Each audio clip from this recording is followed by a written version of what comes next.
sudah tua dan tidak bisa berjalan. Kalau berbicara dengan ibunya kasar, sering membentak-bentak.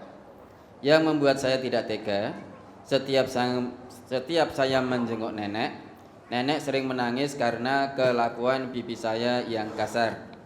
Dan anehnya suaminya tidak menasihatinya.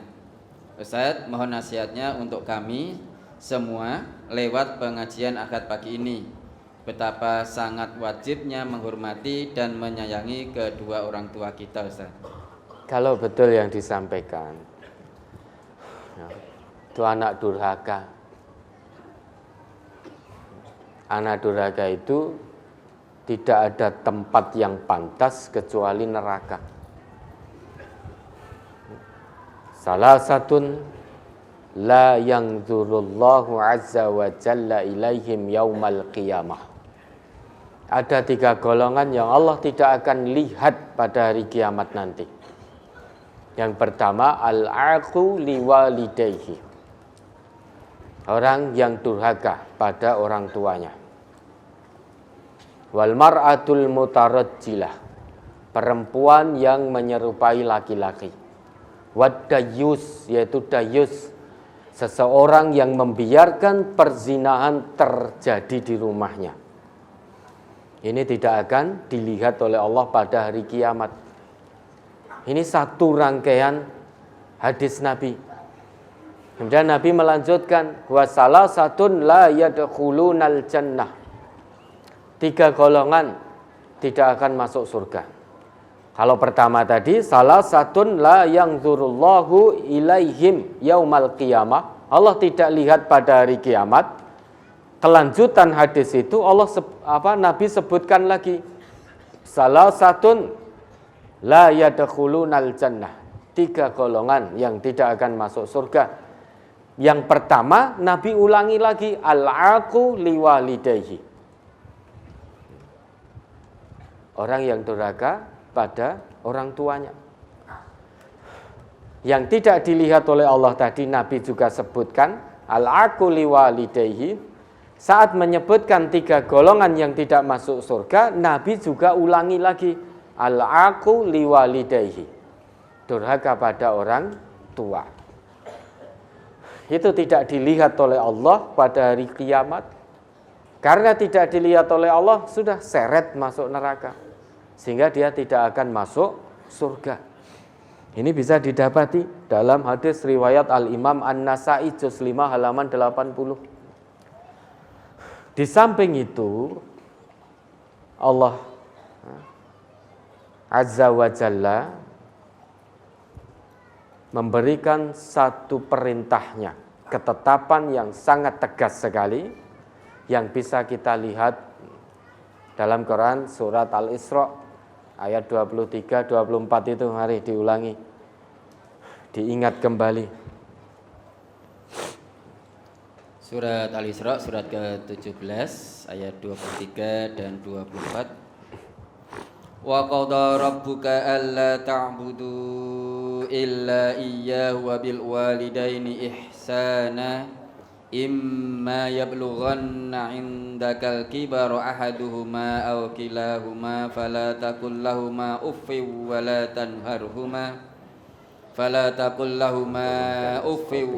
tanharhumā wa qul lahumā qawlan karīmā wakhfid lahumā janāhaz zulli minar rahmah wa qur rabbirhamhumā kamā rabbayānī shaghīrā.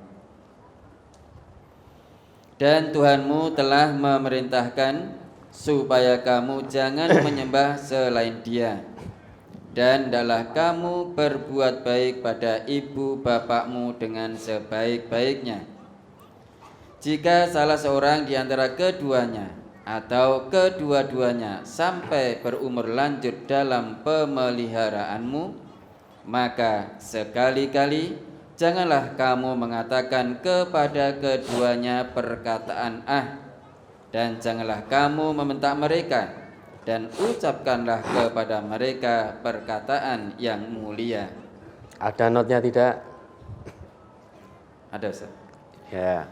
Mengucapkan kata kepada orang tua tidak dibolehkan oleh agama.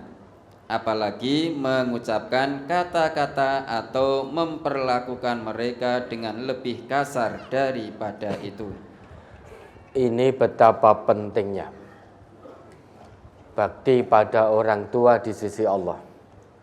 Sampai-sampai dalam ayat ini Allah sandingkan perintah bakti pada kedua orang tua dengan perintah menyembah hanya kepada Allah.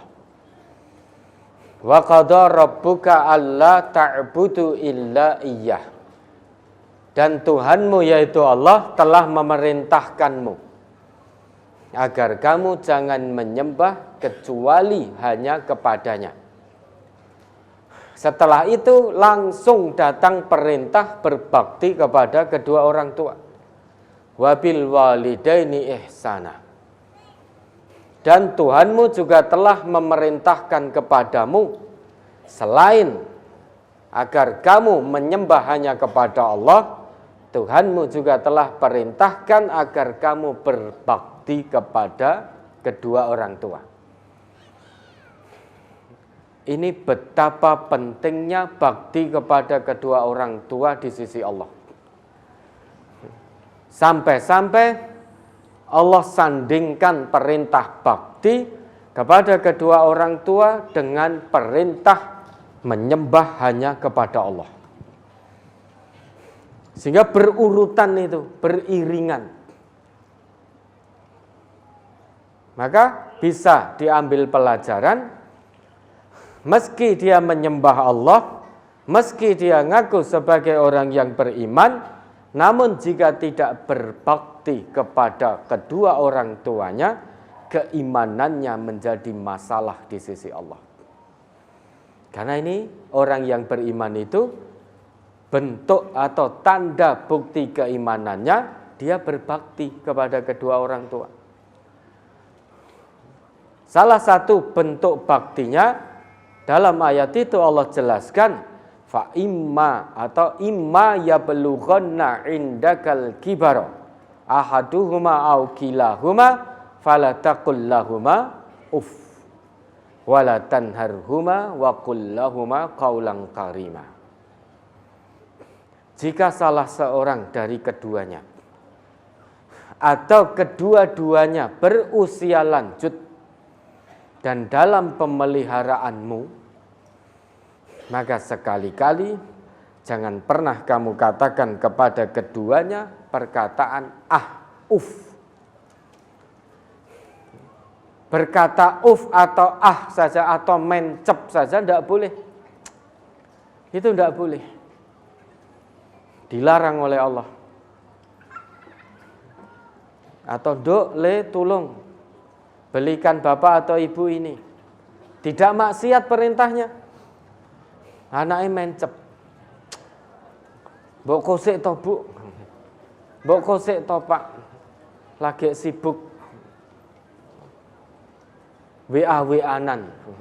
Lagi sibuk main game online. Lagi sibuk TikTokan. Mbok nanti dulu. Mencep, berkata bahkan berteriak. Kok saya lagi, kok aku terus, mbok liyane to, Bu, anake panjenengan ming kula, sing dikongkon kok aku terus. Berkata saja tidak boleh. Apalagi lebih daripada itu. Membentak lebih tidak boleh lagi, wala tanharhuma. Memukul lebih tidak boleh lagi. Berkata yang paling ringan saja, mencep saja tidak boleh. Kok sampai membentak? Kok sampai memukul? Na'udzubillah. Kalau kita orang beriman, orang ngaji, ngerti tuntunan, jangan pernah lakukan itu pada kedua orang tua kita. Kalau tidak ingin mendapatkan murkanya Allah. Kalau tidak ingin masuk nerakanya Allah, maka jangan pernah bentak orang tua, jangan pernah sakiti orang tua.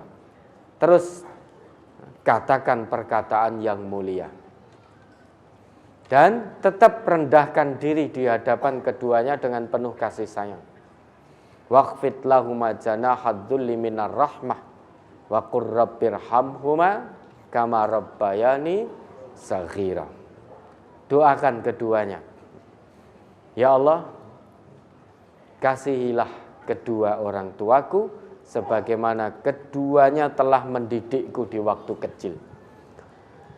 Kita menjadi seperti ini, bisa mandiri, salah satu sunnatullahnya karena didikan orang tua kita.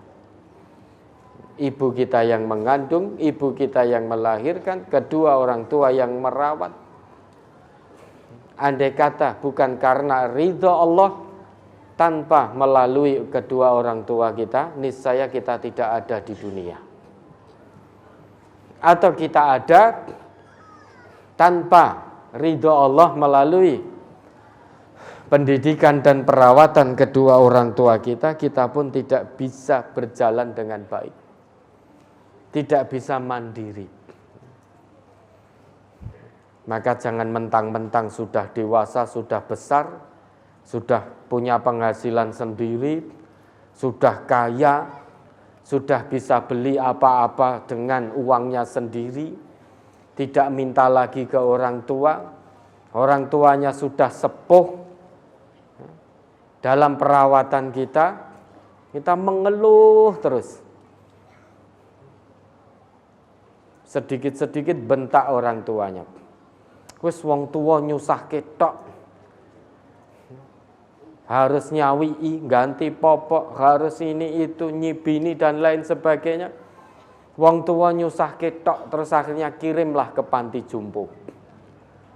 Dulu ketika kita bayi belum bisa apa-apa, lapar nangis, ngelak nangis, kencing orang tua diompoli. Kita belum bisa apa-apa, belum bisa cari uang sendiri. Orang tua kita tidak kirim kita ke panti bayi itu. Tidak dikirim ke panti bayi. Orang tua kita tidak mengatakan, wah bayek nyusahke wae. Enggak. Nah, bayi kok iso mung nyusahke tok. Orang tua kita tidak pernah mengeluh seperti itu. Tapi giliran orang tua dalam perawatan kita karena sudah sepuh, usia lanjut, tubuhnya lemah, tidak lagi bisa bekerja, tidak lagi bisa bermaisah. Kenapa anaknya menjadi mengeluh? Wong tua nyusah ketok. Kalau tahu anaknya seperti itu, mbok dulu lahir lebokke meneh kan itu. Masukkan lagi kalau tahu besarnya ternyata seperti itu.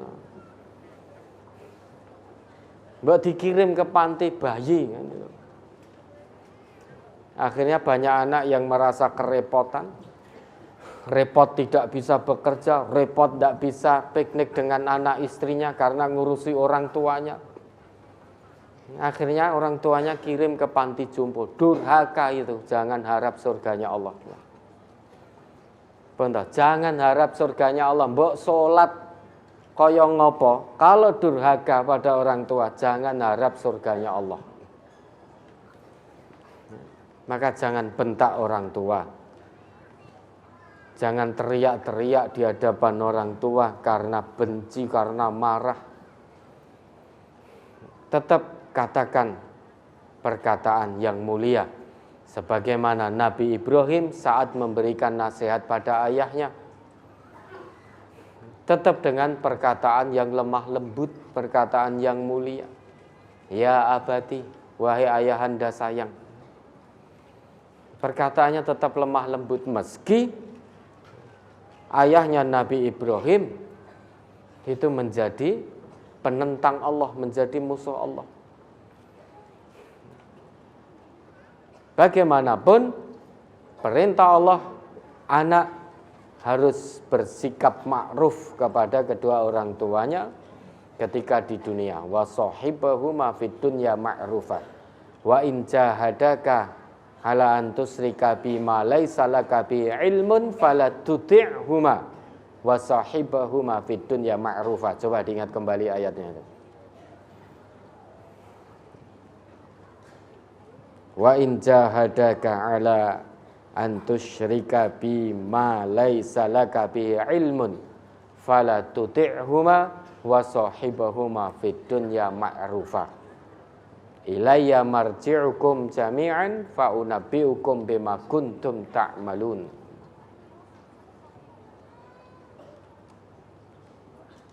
Quran surat Luqman ayat 30 ayat berapa itu? 13 atau 14 itu. 15. Ayat 15 ya. Surat Luqman, surat ke-31 ayat 15.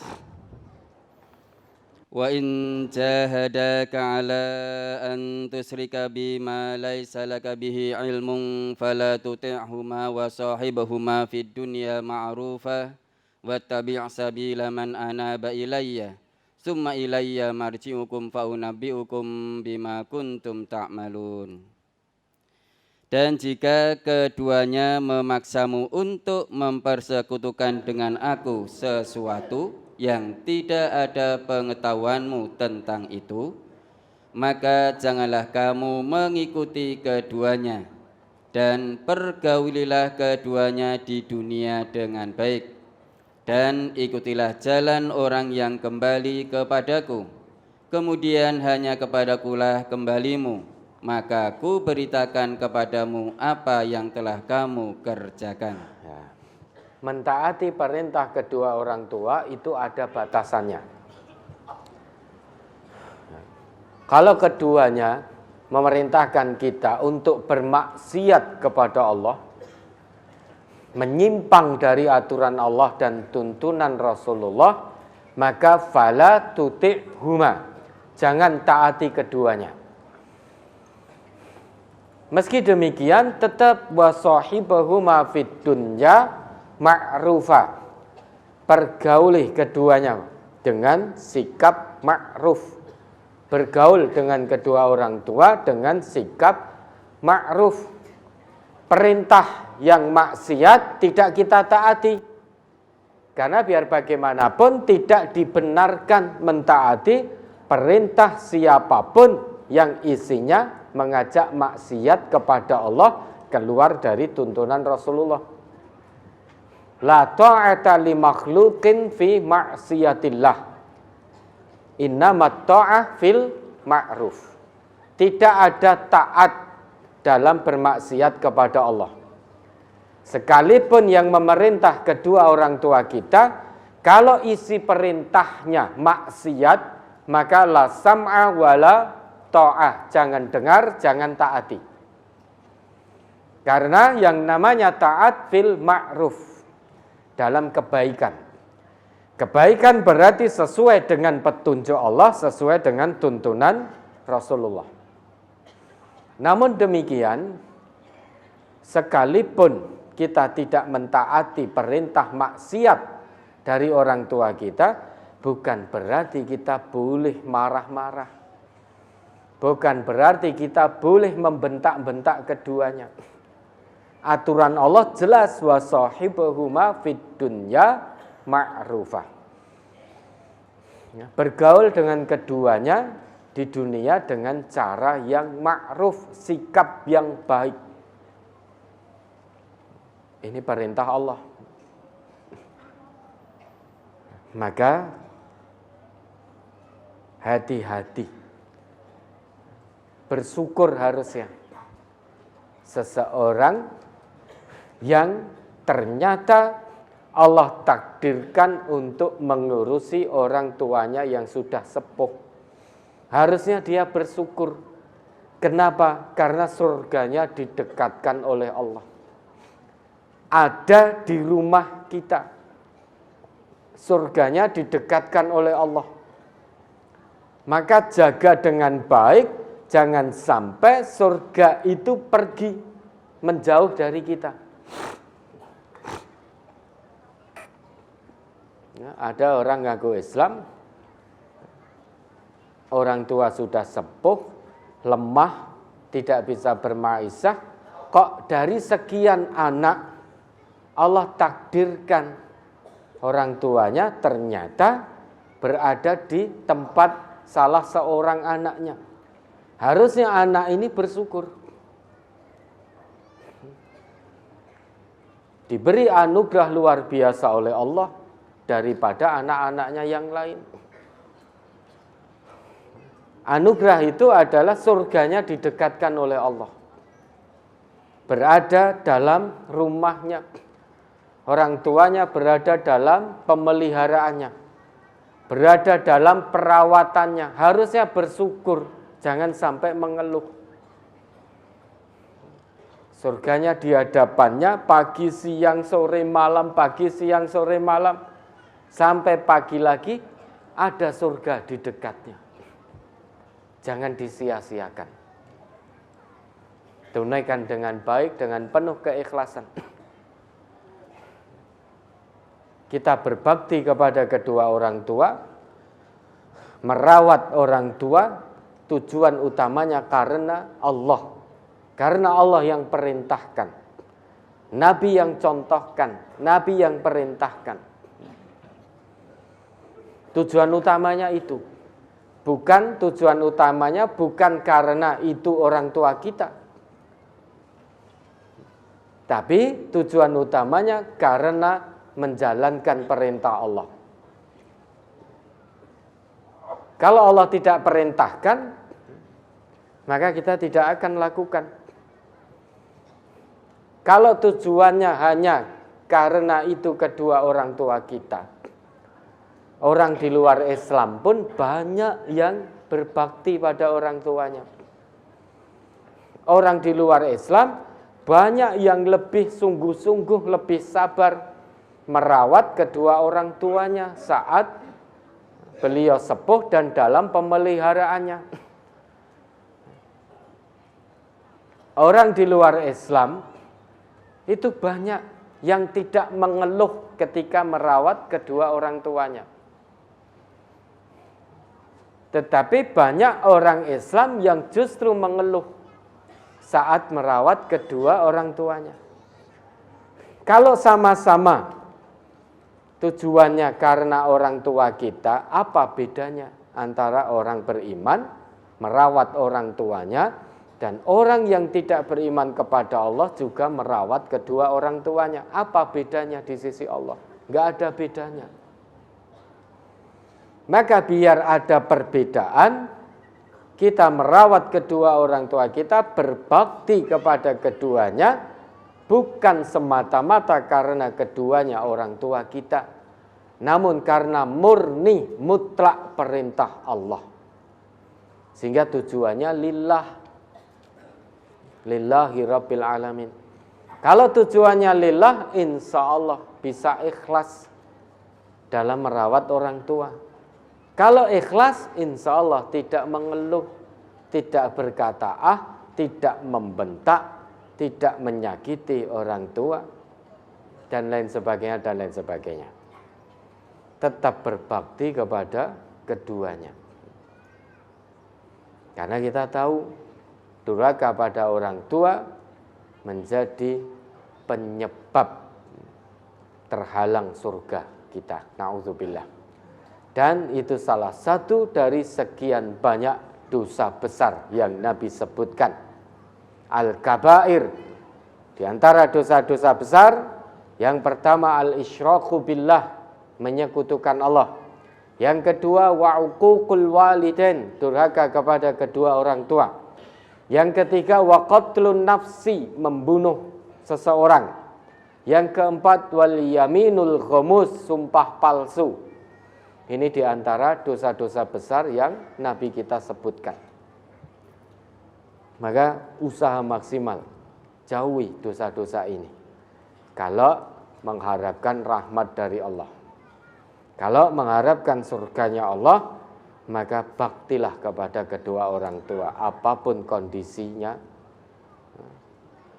Baik ketika orang tua dalam keadaan sudah lemah, bertambah lemah, terus rawat dengan penuh keikhlasan, jangan dengan muka masam.